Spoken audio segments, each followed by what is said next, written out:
Eh, shoutout kay Paul. Ayan, yung shock na ini-sponsor sa atin. Tapos ito yung panggilid ko guys. Stock lang yan lahat. Ayan, so stock lang yung ano ko. Yung panggilid ko guys. Kahit yung spring, clutch spring, bola, stock yan. Tapos yung bell ko naka-regroup bell yan by dito kay Jazz. And naka kalkal pulley set na ako.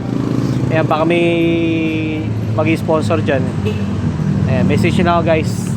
Para dito kay Aerox B3. Ayan, sa mga gusto mag-sponsor dyan ng panggilid. Spring, pulley set, bell, lahat. Bahala na kayo kung ano yung sponsor nyo sa akin guys. So, ayan. Ayan si Aerox B3 na all stock. All stock. Walang ginalaw sa panggilid. Ayan, naka-shock lang siya. Tapos medyo formado na rin. Pero all stock yung panggilid.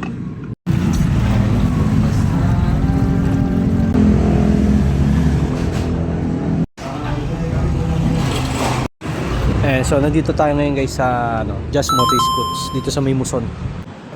Ayan, siya yung gumagawa. Tas ayan yung mga pang aqua blasting ni boss.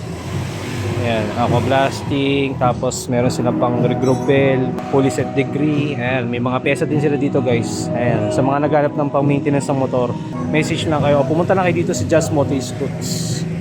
And ayan, yung mga ginagawang motor dito. Ayan, sa mga malalapit yan guys dito sa may Muson lang to, sa may Muson, San Jose del Monte, Bulacan. So pag diniretso niya papuntang crossing ng Muson, tapos kapag kumanan kayo going to Santa Maria, Bulacan.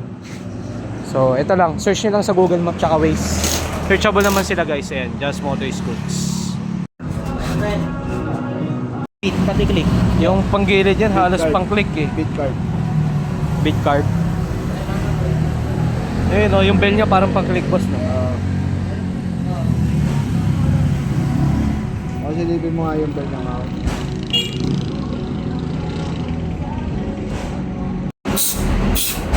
Hindi lang pinilit eh ha.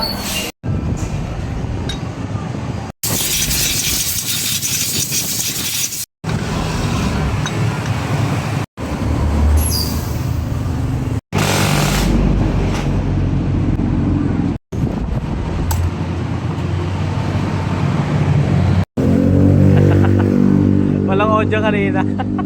Nakakonect pala sa intercom eh. Nandun nakakonect yung Nakakonect sa intercom? Oo. Nakakalimutan ko nga yun eh. Nung nung nag-vlog kami sa Fusion Alley. Ay we. Nag-vlog kami nila Dek. Walang audio. Sayang nga eh.